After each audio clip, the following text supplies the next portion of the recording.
ఎంత కంగారు పడిపోయారో మొన్న ఫ్యాన్స్ పాపం. మ్యాచ్ అయ్యేంత వరకు అల్లకల్లోలం అయిపోయారు. ఏదైనా భలే ఆడారా. ఫ్రాంచైజీ అంటే ప్రేమ అలా ఉండాలి, అది ఉంటే చాలరా తర్వాతే ఏదైనా. అలా చూడండి, ఐపీఎల్ చూసే జనంలో ఒక ఆర్సీబీ ఫ్యాన్ ఉన్నాడు, ఒక కోహ్లీ ఫ్యాన్ ఉన్నాడు, ఓ సిరాజ్ ఫ్యాన్ ఉన్నాడు. ప్రతి ఒక్కడి కోరిక ఒకటేరా, అయ్యో దేవుడా మా సిరాజ్ బౌలింగ్లో విరాట్ కోహ్లీ అవుట్ అవ్వకూడదు అని. ఏదైనా మీరు మంచోళ్ళరా, ఆర్సీబీ ప్లేయర్స్ అంటేనే మంచోళ్ళరా. అయినా ఏమిచ్చానరా నేను మీకు? నీకు కొత్త ఫ్రాంచైజీ, నీకు లాయల్ ఫ్యాన్ బేస్ తప్ప.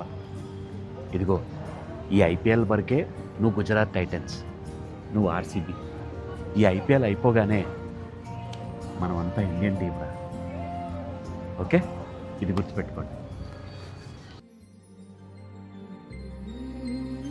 కంగ్రాట్స్ రా మన బ్యాచ్ గెలిచినందుకు. థ్యాంక్స్ అన్న. ఏరా కొత్త ఫ్రాంచైజ్ ఎలా ఉంది? బాగానే ఉంది. మొన్న బౌలింగ్ చాలా బాగా వేసావురా. అవును, మొన్న బౌలింగ్ వేస్తూ మధ్యలో ఎందుకు ఆగిపోయావురా?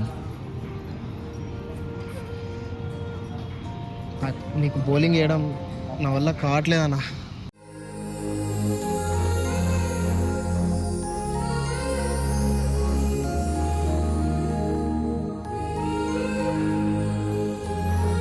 నవ్వుకోండి, బాగా నవ్వుకోండి.